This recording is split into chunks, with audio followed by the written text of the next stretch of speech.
Today, I'm joined by Dr. Joanna Smith, archaeologist and historian whose work has helped shape how we understand Cyprus and the wider Eastern Mediterranean during the Bronze and Iron Ages.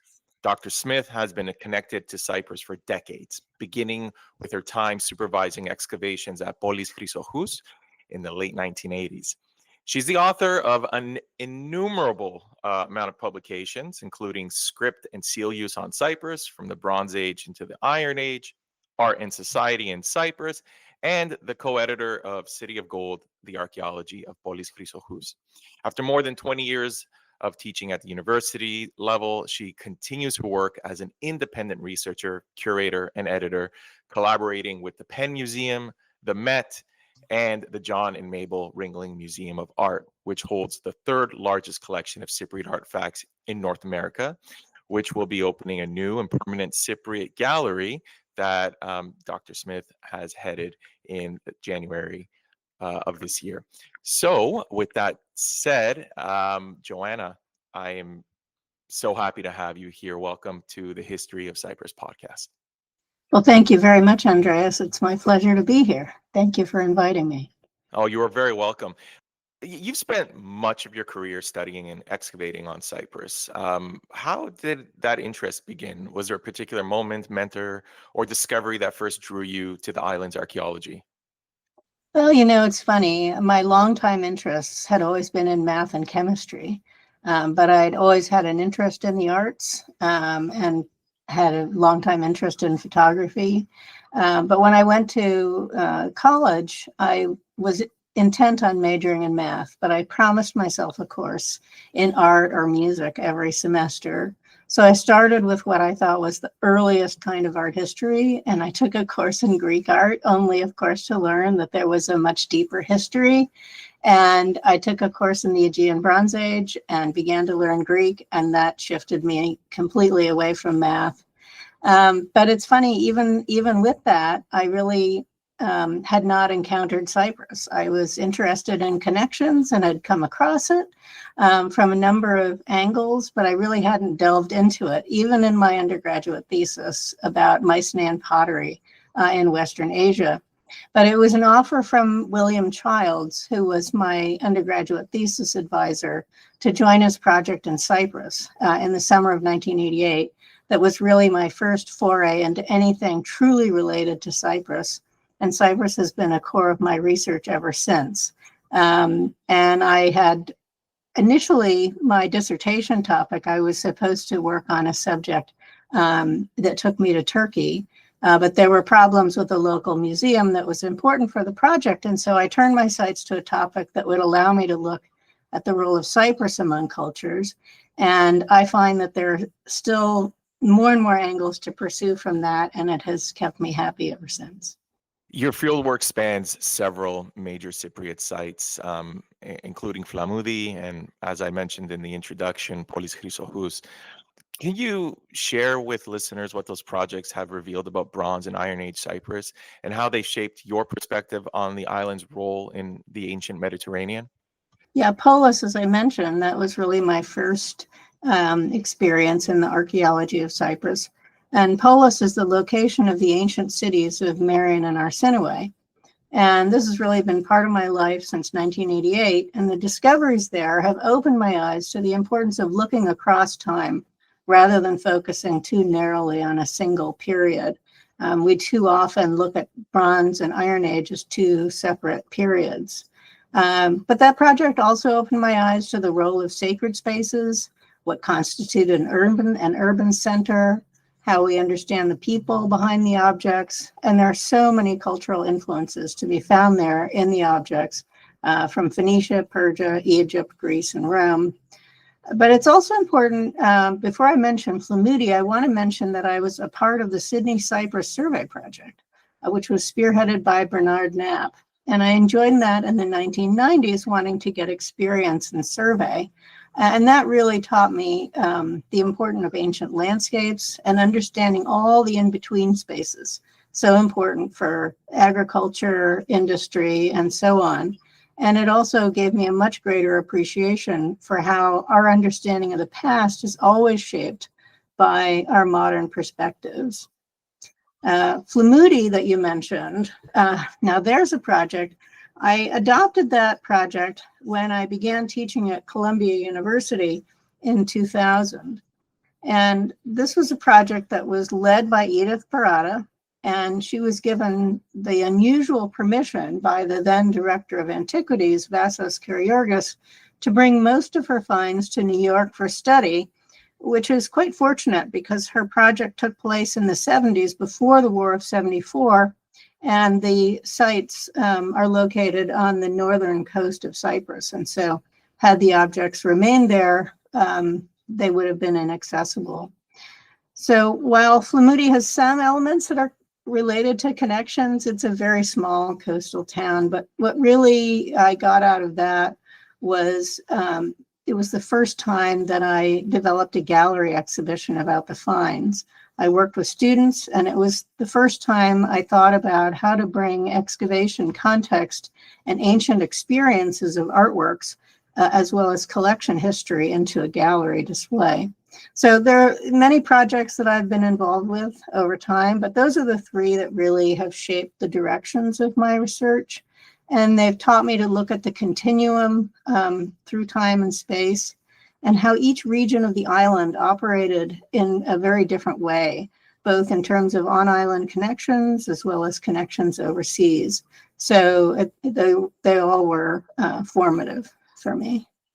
Yeah, I just want to unpack that a little bit more because I mean you've written in and curated extensively on Cypriot art, and I mean your works, your publications kind of are so there's so many, and I wonder like how exactly has that research and your exhibitions helped kind of reframe how scholars and the public understand and experience ancient Cyprus. Well, thank you very much. It's very kind of you to say. In my publications, it's interesting. I'm not alone in this. I've tried to understand the past through object histories. And I particularly like objects that have several use lives. And you'll find several of them in the Ringling, the new Ringling display. But people who know my work know that I love working with seals, which are really tiny little objects. They also know that I'm particularly interested in lost arts like textiles. And seals are so engaging because they're personal objects used as amulets, administrative tools. And you would make an impression on clay or wax to assert your responsibility for something or your authority. And stone seals could be passed down across many generations. And we find that sometimes they've been rediscovered, something that was made hundreds of years before and suddenly is back in circulation. And they were often recut, the stone ones. And you can still make out details of the older cuttings. And so what's fascinating about them is just like what we excavate in the ground that has layers of soil, these objects, as well as other reused objects, have layers or strata of information that contain very detailed histories about their owners. And so this I find is so important for Cyprus because there's so little of the use of seals to make impressions from the island, but they help us to come up with very detailed local political histories, which I've tried to do in studies of seals from Kourion and other sites. And in terms of lost arts like textiles, I've been greatly influenced by the Center for Textile Research in Denmark, their Tools and Textiles project that I was a part of, as well as Elizabeth Barber's book on prehistoric textiles. And this opened up all kinds of avenues of research that I'm still working on today, where you can work with loom weights, for example, and spindle whorls. And with the weights of those tools, you can reconstruct the fibers that were used and even reconstruct some of the kind of textiles that were made. And this is so important for Cyprus because dress is so defining. We don't really think about portraiture coming in until the Hellenistic and Roman periods on the island, and yet you look at the sculptures and they're so engaging, and you really feel like you're encountering a person. And part of that is due to the kind of fascinating dress that is often a mix of Cypriot, Assyrian, Persian, Egyptian, Greek, all kinds of influences. And so in working on various of the textile tools, trying to understand what kind of fabrics were made with the warp-weighted loom, I found, for example, as we move into the classical period, that suddenly cloth was much heavier and thicker. And so is this indicative of a shift towards the sort of typical Greek drapery styles away from some of the other kinds of fabrics. And research continues, but those are just a couple of the kinds of things that I think in my own research that fascinate me and that I'm hoping have been helpful to other scholars. And well, I would hope that in museum work that I've been able to reframe Cypriot art and allow people to appreciate not only individual artworks, but also how they were meant to be experienced in assemblages. And that's talking about exhibitions that have already taken place, the Flamudi exhibition in the Wallach Art Gallery at Columbia, but also the reinstallation of that show in the Cyprus Museum after the repatriation of the objects to the Department of Antiquities, and the City of Gold exhibition about Polis that was at the Princeton University Art Museum. And for those are all temporary shows, but also the University of Pennsylvania Museum's permanent gallery called the Eastern Mediterranean Gallery. Those are all things that people may have seen. I doubt very much anybody listening to this has yet seen the display at the Ringling, and the one at the Metropolitan is still in the works. So when I talk about what I'm hoping my impact has been, I think it's still in formulation, so to say. So let me just clarify what I mean about bringing assemblages and context into the gallery. So for Flamudi, which was called Views from Flamudi, there was, of course, contextual information on the labels. We knew exactly where everything had come from, but there were also site maps on the floor, and the objects in each gallery were arranged in such a way that the physical space of the ancient sites was reflected in the design of the gallery. And for the City of Gold exhibition, we also brought context into the design of the gallery. And of course, we knew exactly where each object had been found. But we also used a video with 3D recreations to engage people in the forms of key buildings in the ancient cities, because the idea of maps on the floor just wasn't workable for that museum space. So that was a really interesting experience.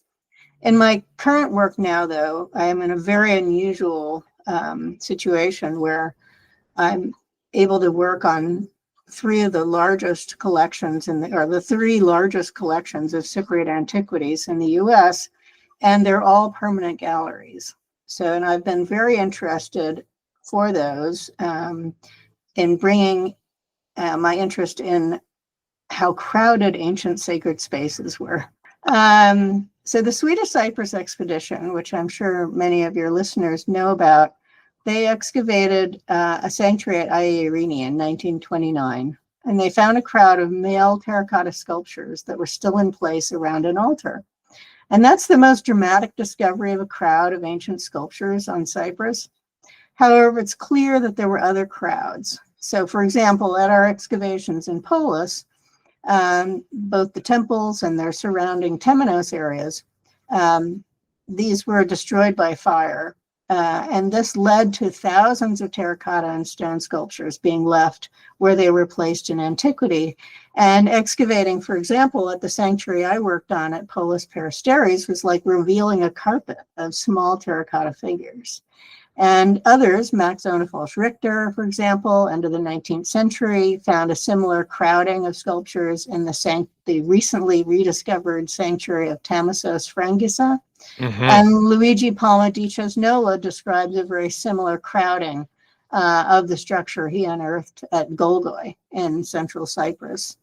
So I just I want to give that background, because one of the things, it's not the only thing, But in the galleries that I'm working on that are permanent exhibitions, trying to bring some of this kind of experience of ancient art into the galleries brings in this idea of the crowd. So at the Penn Museum, I was part of a 4-person team of curators led by Lauren Ristvet, and we were installing their Eastern Mediterranean gallery. Then this opened in November of 2022. Now, previously, the gallery had been their Canaan and Ancient Israel gallery. And in that, there was one object from the Mediterranean section from their Cypriot collection. And the new gallery has more than 70 pieces and includes objects, and that's from their Mediterranean section, and there are additional Cypriot works that are found at various sites in the Levant, such as Beit Shean, for example. And so in that gallery, of the several displays that incorporate Cypriot art, I was given the opportunity to explore how to show Kourion's Sanctuary of Apollo Hylates. And there were several crowds of terracottas found, one as destroyed and the other as sort of buried away in a votive pit. And so in the gallery, we bring out a crowd of terracotta horse and riders, as well as other figures, giving the viewer an opportunity to experience a miniature crowd. And it's been very well received, with people really getting involved in these very tiny, very detailed works of terracotta sculpture. And at the Ringling Museum in Sarasota, Florida, that gallery opened just a few days ago on October 18th. It was a soft opening, with the official opening in January of 2026. There, I had the opportunity to explore the hows and whys of how to present Luigi Palma di Cesnola's limestone sculptural finds said to be from the sanctuary at Golgoi. And many of your listeners may know about these spectacular sculptures. And at the Ringling, if you go now to the new gallery, you can experience a crowd, and because there's a crowd of 50 limestone sculptures facing you as you enter the gallery from one of the 2 entrances. And in so doing, you can become part of the crowd. You can go down and look at them very closely. You can also explore them on a touchpad. But you can also think about the relationship of his finds at the sanctuary to the necropolis, because he sometimes said, oh, this object was in the sanctuary at Golgoi. And yet you look at it and you say, well, that's actually part of a funerary relief. Now, is he inaccurate in his reporting? Or did somebody find a head on the necropolis and rededicate it in the sanctuary? And we just don't know. So the design of the gallery allows you to get involved in the crowd, think about what that means, but also to interrogate Cesnola's reports by, investigating the works of art in the different cases together. So there are a couple of ideas about how I'm exploring the crowd, and we're doing something also at the Metropolitan, which is a slightly different take, but that's not going to show up to the public for a couple of years. So I think we'll leave that alone for now. So with that said, it wasn't until this past summer when we met in person where I actually, and this is my ignorance here, I didn't even realize that Sarasota had a Cypriot collection, let alone the 3rd largest in North America. And when I realized afterwards that it's John Ringling, I was thinking, of the circus, John Ringling. So I was, I want to learn a little bit more about him first. Who he was and how his passion for art led to the creation of the Ringling Museum in Sarasota, Florida. So John Ringling, he's a complex man, but let's see, just many of your listeners may not know. So John Ringling, he was born in 1866 and died in 1936.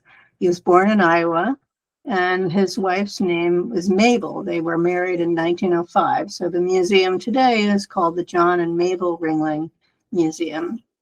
And John and his four brothers bought the Barnum and Bailey Circus, and making their circus what we know today is the Ringling Brothers and Barnum and Bailey Circus, the greatest show on earth. So John and Mable began spending their winters in Sarasota, Florida, in the first, like 1909, 1911, I think is when they first bought property. And ultimately, they built the house that stands on the property today called the Cottizon, which is the House of John, completed in 1926.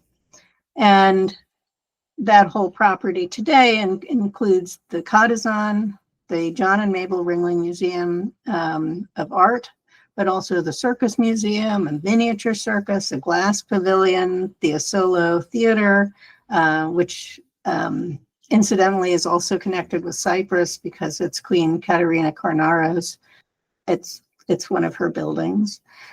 He first expressed interest, however, in an art museum during a trip to Italy in 1925. And the museum itself opened a bit in the 1930s prior to his death in 1936. And it was meant to resemble a palace of the Italian Renaissance. And it's a beautiful pink structure with lots of lovely sculptures and wonderful garden features.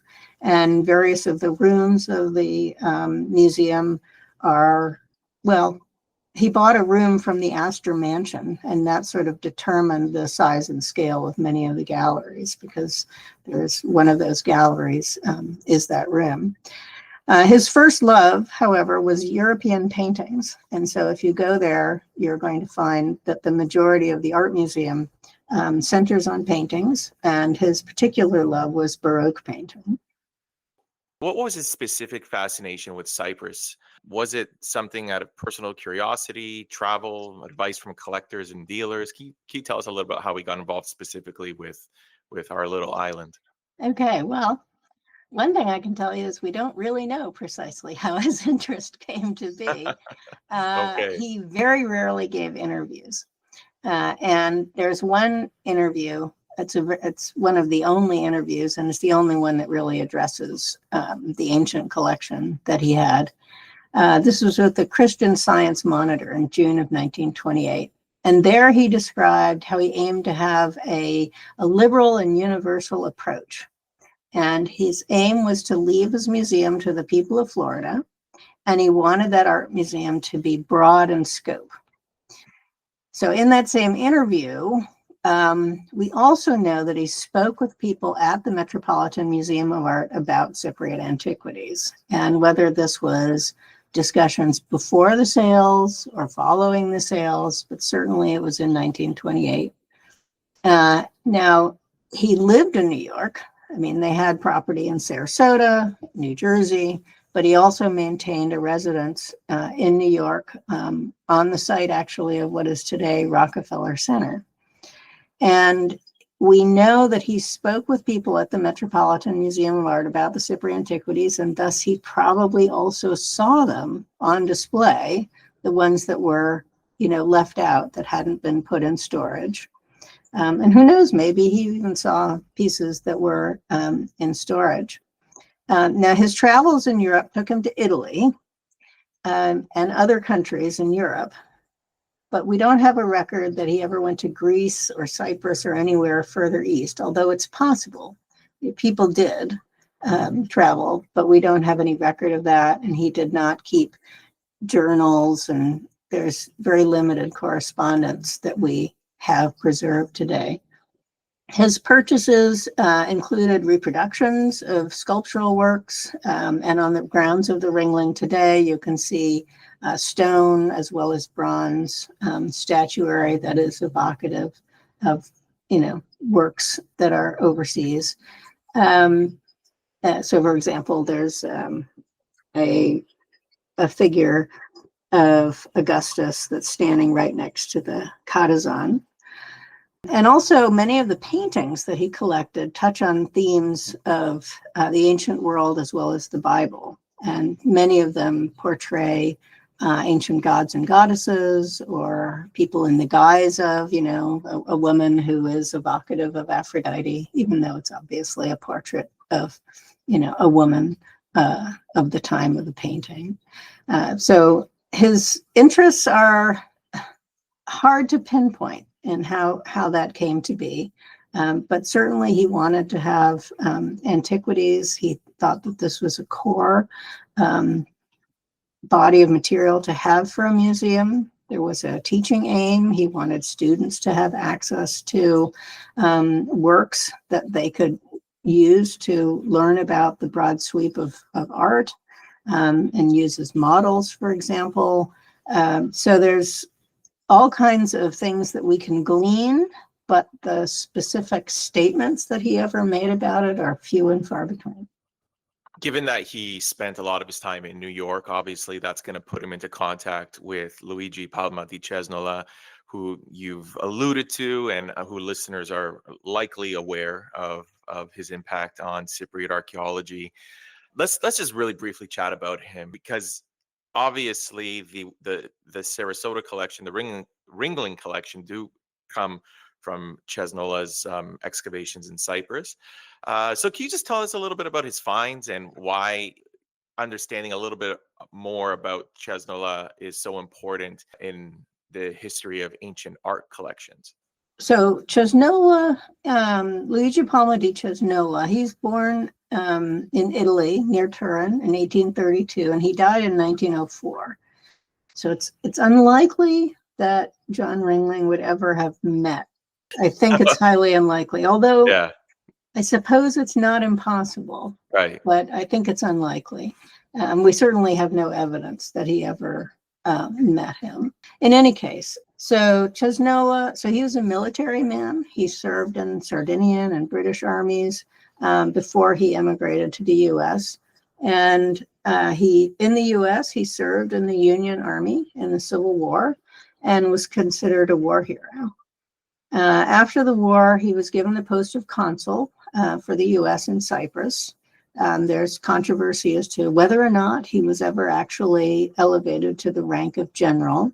Some of his correspondents did call him general. He considered himself a general, but I find that that is sort of a distraction, and I tend to just refer to him as Luigi Palma di Cesnola, the U.S. consul in Cyprus, because the issue of whether or not he was a general is a bit of another topic. Now, in short, during his years in Cyprus, he amassed this huge collection of antiquities, much of which he then sold to the then new Metropolitan Museum of Art, which was established in 1870, and its current location on Central Park opened in 1880.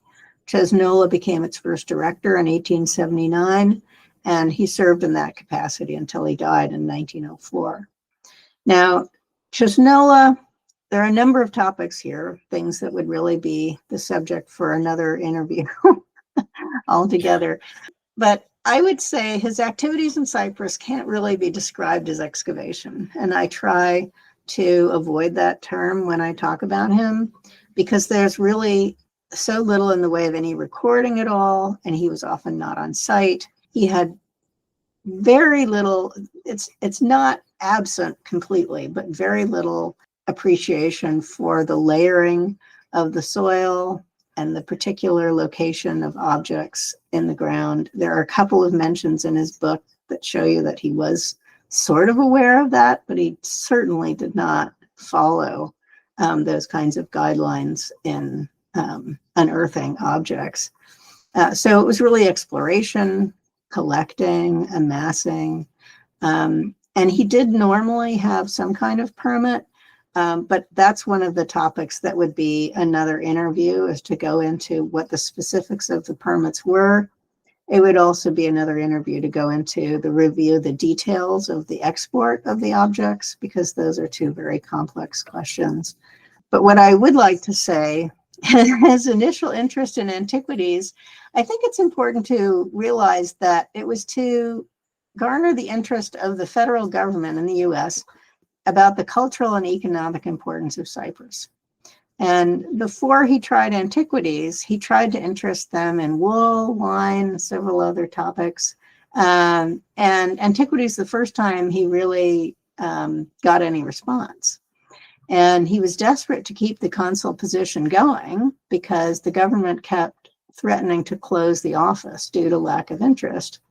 So his collection of antiquities then proved to be the focal point and a reason for important people to visit the consulate on Cyprus. And so he's very careful to mention this in his correspondence and to, bring this out, the high profile. And to keep that going, he needed cash, and he started to sell off his finds, even as he lamented that he wanted to try to keep the collection together. The importance of the discoveries, though, there are so many things amongst the objects that he amassed that are of superlative importance. But foremost among those, I would say, are the discoveries at Golgoi, the sanctuary in the limestone hills of central Cyprus. These are some of the most spectacular Cypriot sculptures ever found, over 700 pieces from colossal to miniature. And with the export of a large part of his collection to New York, it really marked the arrival of a large body of original ancient artworks in the United States. Plaster casts had really been the norm, and original works were hard to acquire. And so it's hard to imagine ourselves back to a moment when that was the case. But you really can't underestimate how important it was that was a core of the Metropolitan when it opened to the public, both in its location on Central Park and its earlier location on 14th Street. And then with that museum's sales of what they considered to be duplicates, they thought they had several pieces that looked similar. And so there were various sales. One of the biggest ones early on was to Leland Stanford in California, and all the way from then Stanford University in California to Sarasota, Florida with the Ringling Collection. The Cesnola collection laid the seeds for collections of ancient art all across the country. And so as you go from museum to museum, inevitably you find that, whoa, there's a Cesnola piece. How early was that acquired? Oh, that's one of the first pieces ever acquired. And even when I was at Brock University in Canada, Danielle Parks was showing me their collection now many years ago. But she had found something was very similarly true in their collection of antiquities in Canada. So, and I haven't explored enough, the connections with Canada, but yeah, I think in North America as a whole, probably. So how did John Ringling get in touch with these artifacts? How did he pick them up from the Met? Well, I think we have to really think about John Ringling and his interest in the Cypriot objects. So we don't know, as I mentioned before, exactly how his interest in the ancient world came about, but let's think about his Cypriot connection, and also then the Anderson Gallery sales, which is where he bought nearly all of the antiquities that are today at the Ringling Museum. So John Ringling, he was advised, let me just say first, so the Anderson Galleries were in New York, and they had sales of artworks of all different kinds. But in 1928, they had 4 days of sales, 2 days in the month of March, 2 days in the month of April, to sell parts of the ancient collections that had been at the Metropolitan Museum of Art. And this is something that the Met had wanted to do. They wanted to make room for new acquisitions, but they also claimed in the introduction to the auction catalogs that they wanted their collections to then be dispersed and become sort of the seeds for collections around the country. And to a certain extent that happened, because pieces did end up in Newark and various places. But Ringling bought the majority of lots, and this really catapulted him into the headlines. Those purchases really made the name of John Ringling as an art collector, even more than his prior purchases of paintings. And after those sales at the Anderson Galleries and the purchase of the Gavet collection, which I can describe in just a moment, Ringling bought almost no antiquities. So 1928, those sales at the Anderson Galleries, in one fell swoop, he bought nearly his entire collection of, today it's about 3,300 artworks at the Ringling. So it was really a major event in his life, and it was a major event in Cypriot art. It was a major moment. And the wonderful thing about his having bought most of it is that he kept so much of it together that pieces are now dispersed. Pieces ended up in various different parts of the country. But it is fortunate that the bulk of what was being sold off stayed together. I think it's important to understand John Ringling's collecting practices because obviously the Anderson Gallery sales provided an opportunity to buy a very large number of ancient artworks at a time, and this formed the bulk of his collection. However, it's also an opportunity for him to acquire works from the Metropolitan Museum of Art, which was very important. And he collected collectors, right? So that the artwork itself was important, but also where it had come from was important. He liked to know where the piece had been from in terms of its prior collection histories. And so having pieces that had been in the Metropolitan, having pieces that had been in the Cesnola collection, having pieces that were owned by J. Pierpont Morgan and purchased from Julian Giraud, these were all things that were very important. And similarly, when he bought the Gavet collection from Alva Belmont, Vanderbilt Belmont, that was also acquiring not only a significant collection because it had been hers and in her house in Newport, Rhode Island, but also had been owned by Émile Gavet in Paris. And so collecting collectors, you find that throughout the Ringling Art Museum's collections, with the Astor Room and so on. So collecting collectors is very important. What a concept. Collecting collectors. Tell us a little bit more about Gavet. And I think J.P. Morgan was also another famous collector. How did those acquisitions expand the scope of the museum's collection? Okay, so let me just explain. So 1928, the Anderson Gallery sales. 1928 is also the year of another John Ringling purchase, and that is of Alva Vanderbilt Belmont's collection of medieval and Renaissance art. And this had been in her home at Marble House in Newport, Rhode Island.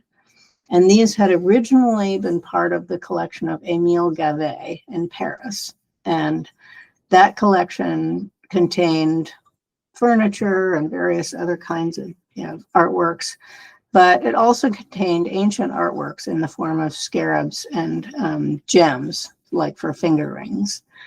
So those two things both happened in 1928. And until the research that I did for the Ringling Gallery, we really thought that the majority of the pieces were Cesnola. There was, of course, the Gavet collection, which came in separately, which is less than 150 pieces of seals. And then there was also a collection of ancient glass that was originally amassed by Julian Giraud, who was a French glass collector, who also collected some pieces of ceramics and notably some Cypriot ceramics, and whether they were originally found by Cesnola or by a French excavator, we can't trace back the specifics of those, at least not at this time.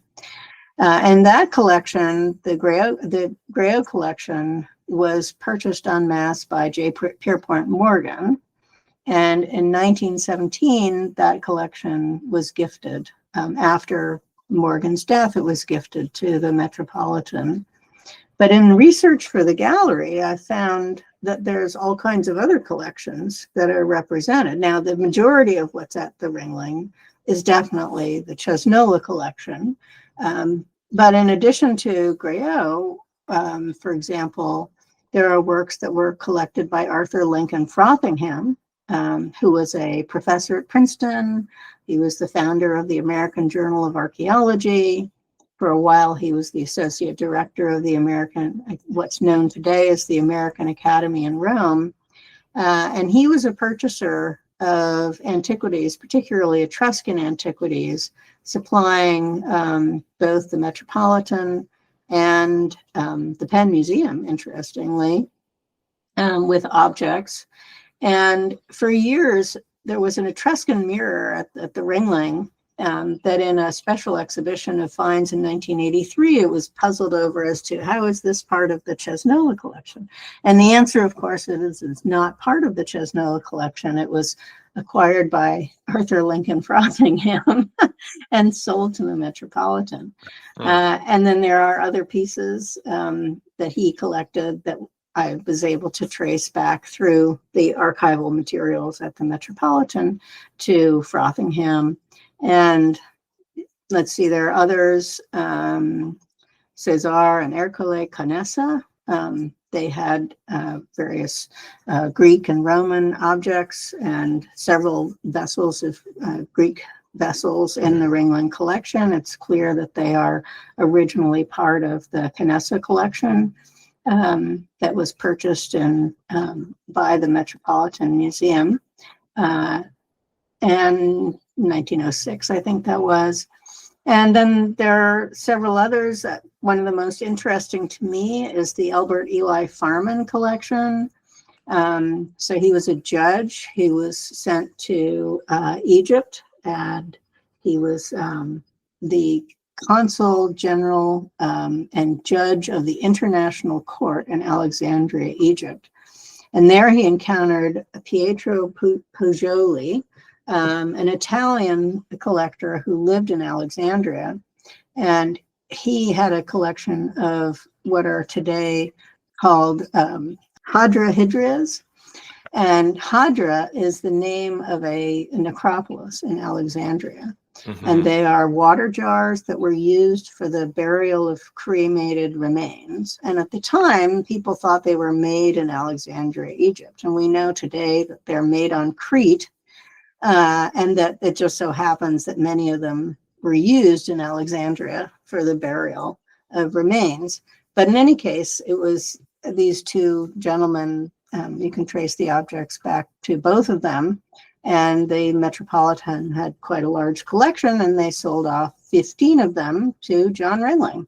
So some of them are at the Ringling Museum today. So that was another example of something of, that's sort of an unusual object for Cyprus. It's not to say that there aren't any. There are a few that are known to come from Cyprus. But so it was interesting to trace it back to a different collection altogether. And in the gallery, you can explore all of this. We have a whole section on collection history, and there's a touchscreen where you can learn more about all the different collections. And we have sort of like a cabinet of curiosity where it's built into the framework of the wall, where you can explore discrete finds or discrete objects that represent different of the collections that we know that the larger collection has today at the Ringling. Yeah, I wanted to circle back to Ringling's original plan. I mean, he wanted to create a separate museum specifically for ancient art, but that never materialized. So what ended up stopping him, and what happened to his collection after his death? Well, when he passed away in 1936, he was not a well man. Also, you have to remember that 1929, the year after he purchases all these objects, there's the stock market crash, which affected him as well as many, many other people. Also, his wife Mable passed away in 1929. And so his life after that was sort of diminished form of what he had been before. And he just wasn't able to achieve the vision that he had. Now, his original vision was that there would be a separate building to house his Cypriot collection. He states that very clearly in the interview I mentioned that was published in the Christian Science Monitor. So the objects might have been seen by a few friends, but they hadn't been placed on view during his lifetime. What happens is in 1948, when the museum is sort of being revived, the objects were put out on view, but not inside the museum. The museum is structured, it's supposed to be like an Italian Renaissance palace. And it has these magnificent loggias that are roofed, but open to the air. And so the objects are placed out in those loggias. So the majority of the pieces are in closed cases, so small objects like ceramics, bronzes, terracottas, and the like. But the larger, heavier pieces of sculpture were placed out on plein air in the loggias. And they remained, the majority of pieces that were placed out there in 1948 remained on view until 1981.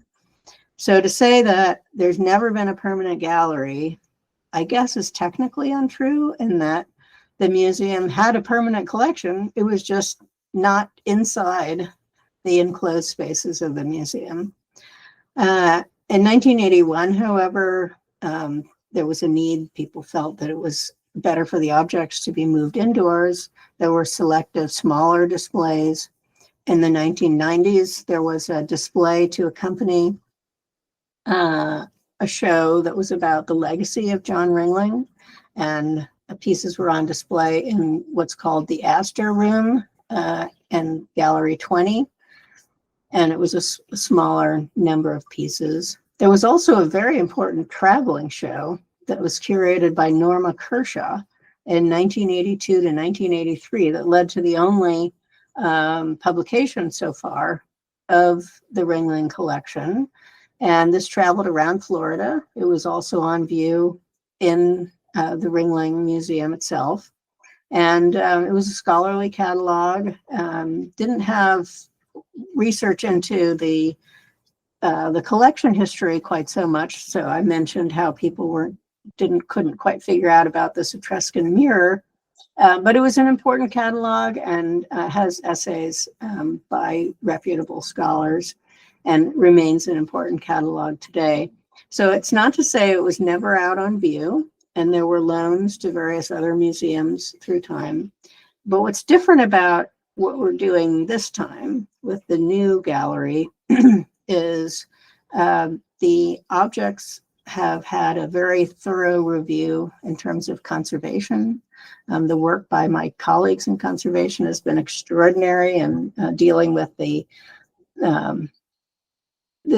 objects having been there for nearly 100 years. You know, it's a very sort of damp environment in Florida, and objects that were outside, you know, needed some very careful work to make sure that all of the effects of that Right. were solved. And also the cleaning really brought out a lot of the colors of the pieces. We interrogated the sculpture to make sure, you know, does this head actually go with this body? And we found in the majority of cases that they do to go together. There's only a couple where we found that there's definitely not a correct join, you know, something that Cesnola's team had put together. So there's a lot of really important things that we've done behind the scenes. And then it is, however, the first permanent gallery inside the museum. It's a dedicated space intended to be there for more than a generation, with renewed research, which is in the gallery, but also online. And so we're trying to complete the online catalog for all the pieces in the gallery. And then, of course, of the 3,300 pieces in the collection overall, there's quite a bit more work to be done. And we're hoping that that online catalog can be useful for all kinds of people going forward, with then, I hope, some scholarly publications in print to follow.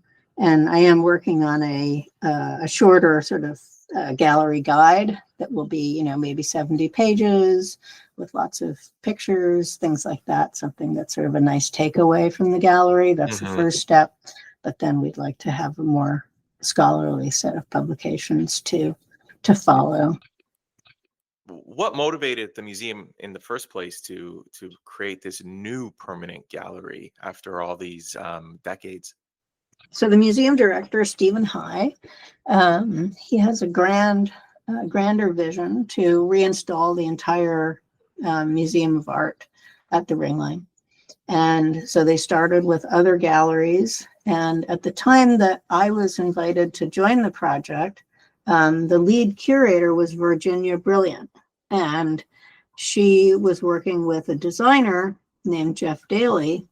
And they decided that they needed somebody to come in to bring expertise about Cypriot material, because her specialty was European paintings.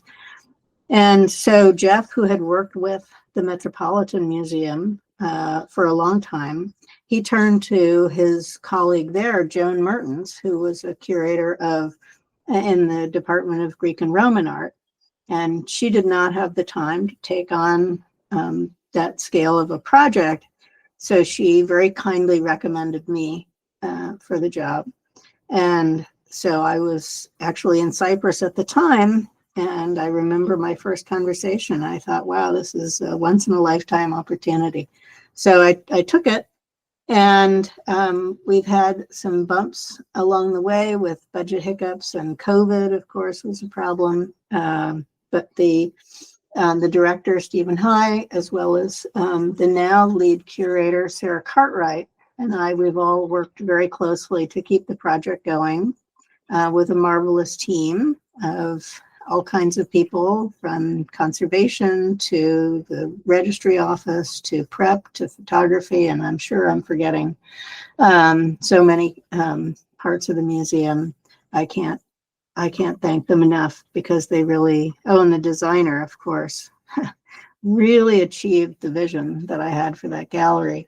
So that's how it came about, that he wanted, as part of this reinstallation project, he felt it was important for one of the rooms to be devoted to the ancient collection, finally. And maybe one day we'll find that there's more than one room. You never know. Yeah. But just to note, there is Cypriot art in other parts of the museum. In Gallery 17, there's a wonderful display that touches on neoclassical.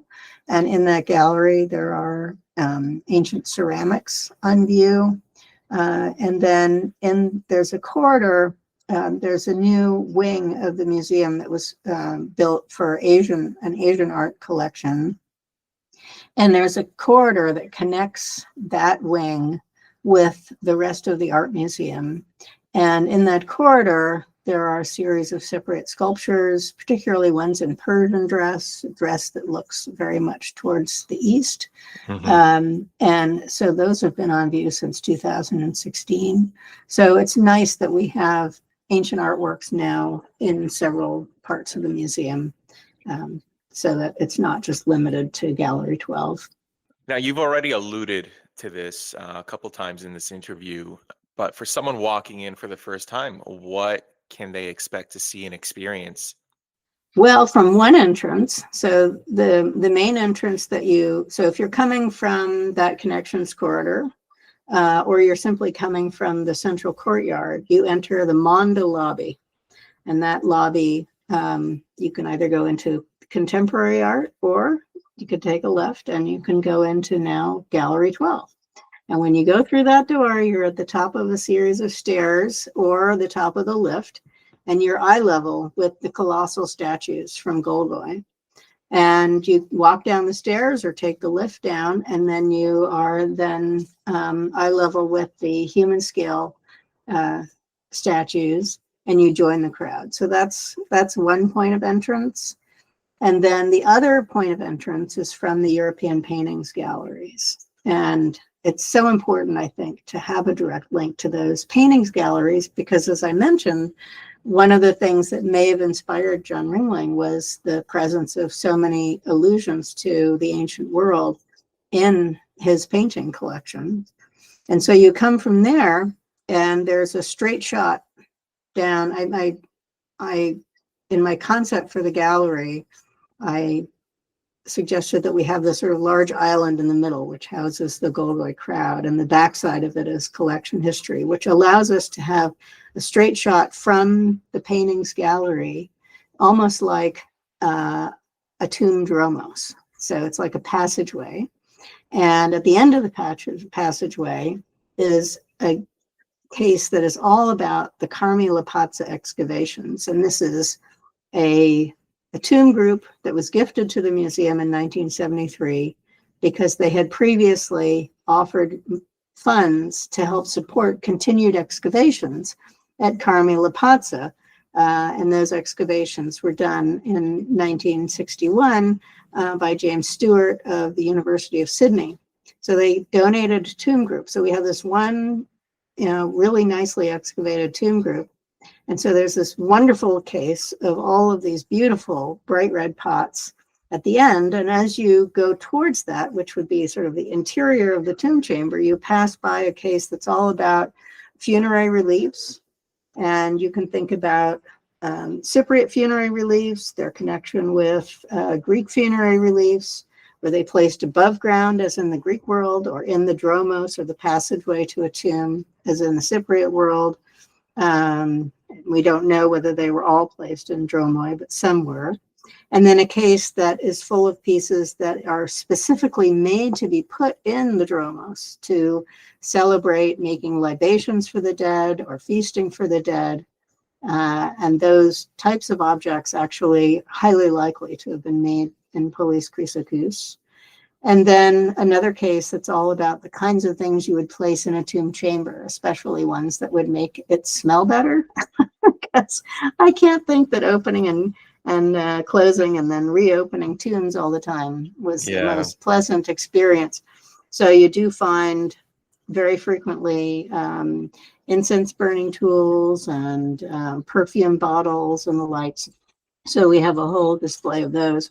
So those are the two, and those 2 points of entrance, they immerse the viewer in the artwork, but also in the experiential idea right away, that it is not a traditional gallery that starts you with the Bronze Age and takes you to the Roman period just chronologically. There are points of the display that allow you to explore that, but your first immersion is through context and art and experience. And then you get to learning more about history, collection history, and the sort of the 2 major aspects of Cypriot art that are emphasized in the gallery, the eye for detail on the one hand, and the extraordinary creativity, abstraction, playfulness in the artworks on the other. What kinds of Cypriot works stand out the most in the Ringling collection? Are there any pieces that are particular favorites of yours?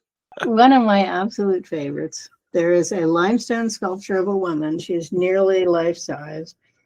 She does not have a head, which I think is why she was sold in 1928. But she is preserved from the neck all the way almost to the feet, with most of the other details are intact. And she is clearly a priestess, because from her neck hangs a long pendant that has a series of 4 seal rings on it. And then she has an extraordinary number of very highly detailed necklaces. And the pendant right at the center of her chest is a bull's head pendant. And so she really has all the markers of an extraordinarily important woman of the very end of the 6th century BC. So I really like that statue.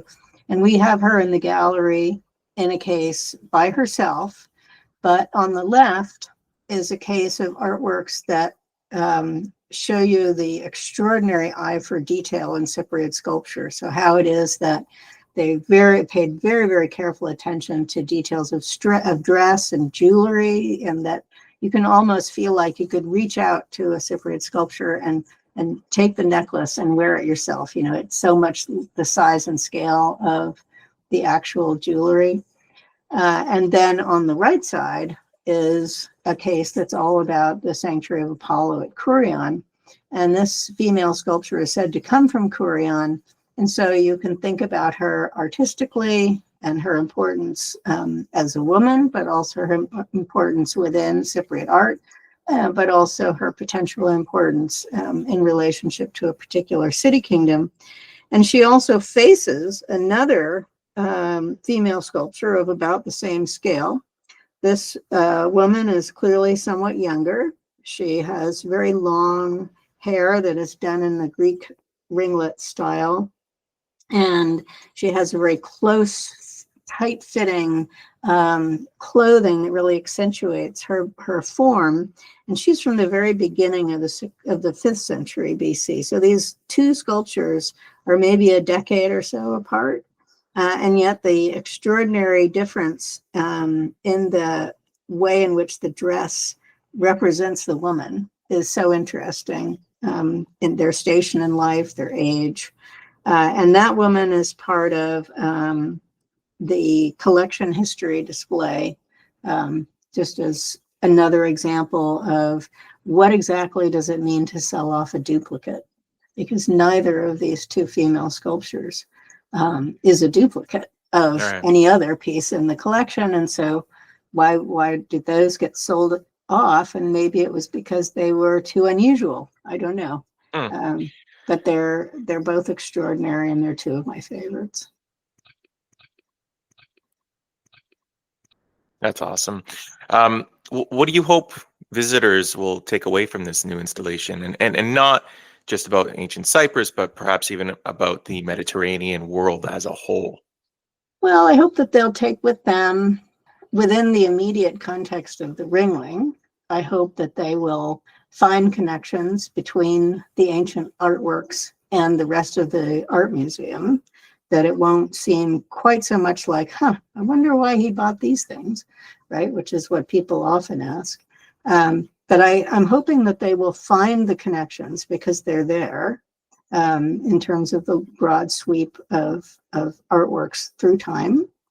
And I'm hoping they'll also find connections between pieces in the gallery and Ringling's other interests in the circus, for example. I think potentially one source of his interest in the Cypriot sculptures in particular was the variety of dress and how evocative they were of the ancient world across time, you know, not just one form of dress repeated over and over, but all varieties of costume.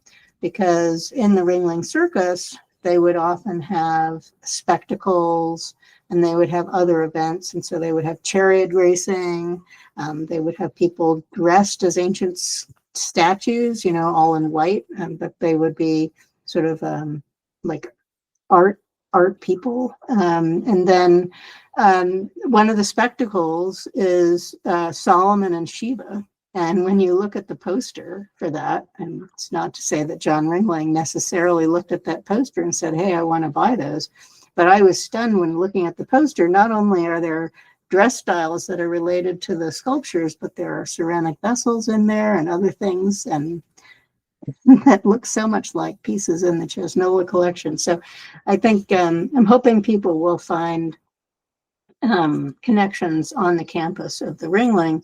And then I'm hoping they'll take with them a broader interest in the ancient world, and really think about how the ancient world can help us understand ourselves today, how we learn from all different kinds of cultures and people of different kinds of backgrounds. We don't always necessarily get along, but we can, you know, learn from one another, which I think is such an important thing in our day and age right now.